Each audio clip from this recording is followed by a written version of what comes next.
Hello guys, welcome back to another video. और जैसे कि आप सबको पता है कि हमारे चैनल पे एक सीरीज चल रही है जिसमें हम इम्पोर्टेंट क्वेश्चंस कवर कर रहे हैं 1 मार्क्स के। तो आज उसी सीरीज में हम पॉलिटिकल साइंस का बुक 2, ठीक है, बुक 2 का chapter 1 challenges of nation building start करने वाले हैं। ठीक है, बुक 2 स्टार्ट होगी इसके साथ ही। और जितने भी ये वीडियोस आ रही है हमारे चैनल पे, ये सारे जो एमसीक्यूज या फिर क्वेश्चंस है, ये अपडेटेड क्वेश्चंस, जो अपडेटेड चैप्टर्स हैं, ठीक है, जो चैप्टर्स में नए टॉपिक्स ऐड हुए हैं या फिर कुछ टॉपिक्स रिमूव किए गए हैं, उनके अकॉर्डिंग बनाए जा रहे हैं। ठीक है, कुछ भी एक्स्ट्रा नहीं है इसमें, सब कुछ ऑन द पॉइंट है। तो आप इसको आराम से पढ़ सकते हो, इससे आपका बिल्कुल भी टाइम वेस्ट भी नहीं हो रहा होगा। और साथ में आप सिलेबस भी आपका कवर हो रहा होगा, जिससे आप अच्छे मार्क्स ला सकते हो। So let's start this. पहला क्वेश्चन है, when Meghalaya was carved out of Assam. ठीक है, मेघालय को असम से कब निकाला गया? ठीक है, तो ऑप्शन है 1970, 1971, 1972 या 73। तो करेक्ट आंसर है वह सी, 1972। ये सब बिल्कुल इजी क्वेश्चन है। When Gujarat was carved out of Bombay. ठीक है, तो गुजरात को बॉम्बे से कब अलग किया गया? ठीक है, तो ऑप्शन है 1950, 1960, 1970 या फिर 1980। तो करेक्ट आंसर है वो है बी, 1960। 1960 में गुजरात को जो है ना मुंबई से अलग किया गया था, बॉम्बे से। मुंबई नहीं, बॉम्बे बोलते थे पहले से। सो उसके बाद अगला क्वेश्चन है, the interim government formed under the cabinet mission plan was headed by. ठीक है, एक जो गवर्नमेंट चल रही, जो बनाई गई थी, ठीक है, जिसे इंटरिम गवर्नमेंट कहा जाता था। ठीक है, जब हमारा देश आजाद होने वाला था तो उस गवर्नमेंट को कौन हेड कर रहा था? ठीक है, तो ये बताना है हमें। तो ऑप्शन है डॉक्टर राजेंद्र प्रसाद, उसके बाद नेहरू, उसके बाद सरदार वल्लभ भाई पटेल या फिर राजा गोपालचारी। ठीक है, तो करेक्ट आंसर है वो है बी, नेहरू। ये आपको भी पता होगा। The communal zones exclude. ठीक है, इसमें से हमें बताने की कौन से ये जो ऑप्शन है ना, उसमें से कम्युनल जोन कौन सा नहीं था? ठीक है, एक्सक्लूड की बात हो रही है यहाँ पे, इंक्लूड की नहीं। तो कम्युनल जोन कौन सा नहीं था? तो लाहौर, अमृतसर, कोलकाता या फिर जम्मू एंड कश्मीर। ठीक है, तो करेक्ट आंसर है D, Jammu and Kashmir. Jammu and Kashmir communal zone नहीं था। ये 1947 में जो पार्टीशन हुआ था उस टाइम की बात चल रही है।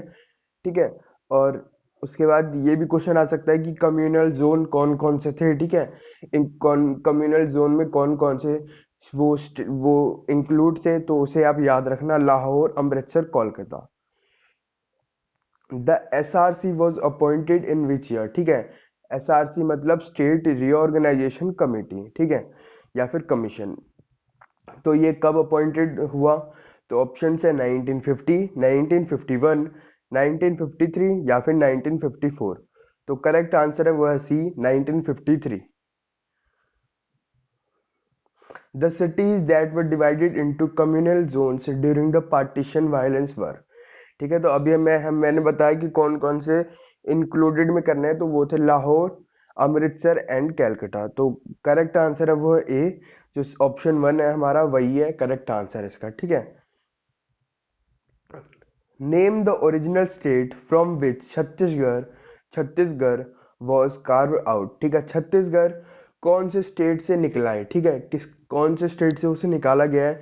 तो ऑप्शन है यूपी, बिहार, जेके मतलब झारखंड या फिर एमपी। ठीक है, तो आपको पता होगा ये तो ऑब्वियस सी बात है, डी, एमपी, मध्य प्रदेश से के अंदर से छत्तीसगढ़ को काट के निकाला गया है। ठीक है,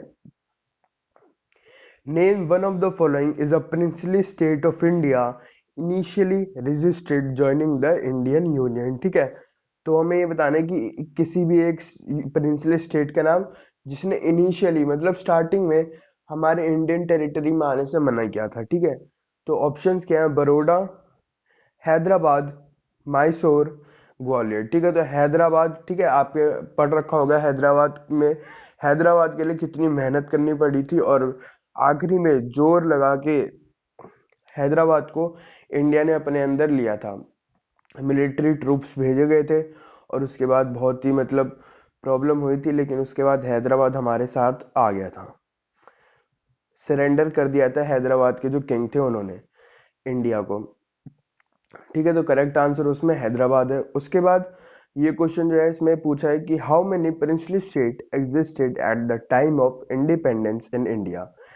at the time of independence India में कितने प्रिंसली स्टेट्स थे, मतलब रजवाड़े। ठीक है, तो ऑप्शंस क्या है हमारे पास, 560, 565, 567 या 569।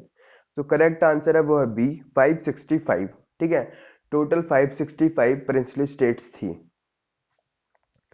उसके बाद स्टेट्स क्रिएटेड इन 1960। ठीक है, 1960 में कौन से स्टेट्स बनाए गए, तो ऑप्शंस हैं Maharashtra and Gujarat, Odisha and West Bengal, Rajasthan and Gujarat, Punjab and Haryana.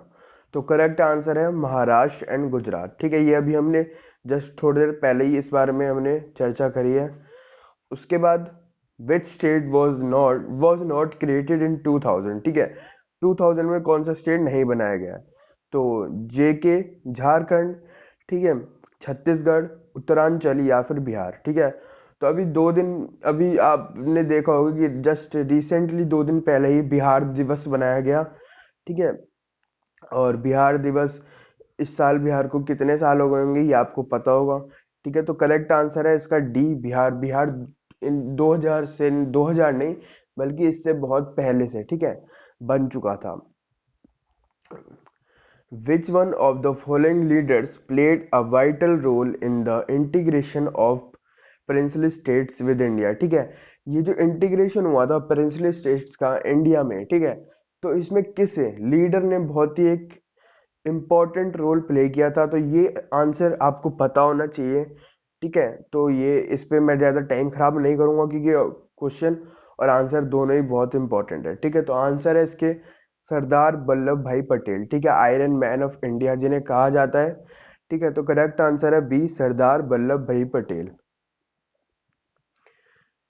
Which among the following statement about the partition is incorrect. ठीक है, तो हमें बताना है कि in the context of partition कौन सी लाइन जो है वो है इनकरेक्ट। ठीक है, तो partition of India was the outcome of the two nation theory. ठीक है, ये भी बात सही है कि टू नेशन थ्योरी जो थी उसका आउटकम एक तरीके से हम कह सकते हैं कि ये था पार्टीशन ऑफ इंडिया। ठीक है, उसके बाद Punjab and Bengal were two provinces divided on the basis of religion. ठीक है, पंजाब को डिवाइड किया और बंगाल को भी डिवाइड किया on the basis of religion. ठीक है, ये भी सही है। East Pakistan and West Pakistan were not contiguous. ठीक है, ये भी सही है। ईस्ट और वेस्ट दो पाकिस्तान बनाए गए और वो दोनों एक नहीं थे। ठीक है, उसके बाद जो लास्ट ऑप्शन है वो है the scheme of partition included a plan for the transfer of population across the border. ठीक है, तो अगर आपको पता होगा कि सेटलमेंट जो हुई थी ना उसके लिए कोई भी प्लानिंग थी ही नहीं, जिस वजह से बहुत लाखों लोग, ठीक है, मारे गए। जिस पार्टीशन ऑफ इंडिया जो है ना उसको एक तरीके से होलोकास्ट कहा जाता है। ठीक है, बहुत ही बड़ी उस पे, ठीक है, लेवल पे लोगों को मारा गया, इसलिए इसको हॉलोकास्ट भी कहा जाता है। हिस्ट्री में ये क्वेश्चन आता है। ठीक है, लास्ट ईयर तक आता था बट इस साल वो चैप्टर हटा दिया है, इसलिए आपको नहीं पता होगा। बट लास्ट ईयर तक होलोकास्ट के बारे में पूछा जाता था कि ये जो पार्टीशन है उसको होलोकास्ट क्यों कहा जाता है। ठीक है, तो क्योंकि होलोकास्ट बहुत ही बड़ा हुआ था। ठीक है, नरसंहार इसे कहते हैं, बहुत ही बड़े लेवल पे नरसंहार हुआ था, बहुत सारे, बहुत लाखों लोगों को मारा गया था। ठीक है, तो इससे हमें ये पता चलता है कि बिल्कुल भी प्लान्ड नहीं था। ठीक है, किसी भी गवर्नमेंट ने, ना ही पाकिस्तान की ना ही इंडिया ने कुछ भी इस बारे में प्लान नहीं किया था कि लोग कैसे जाएंगे, लोग किस तरीके से जाएंगे। बस उन्होंने एक चीज पे ध्यान दिया कि ये जो पार्टीशन हो रहा है ना ये बिल्कुल बराबर हो। ठीक है, हर चीज को बांटा जाए, चाहे वो इंडिया की वेल्थ हो, चाहे वो एसेट हो, चाहे वो कुछ भी हो। ठीक है, तो सिर्फ इसी चीज पे ध्यान था, ना किसी चीज की प्लानिंग थी कि लोगों को रीसेटल कैसे करेंगे, कुछ भी नहीं था। तो करेक्ट आंसर है इसका डी। ठीक है, the scheme of partition included a plan for the transfer of population across the border.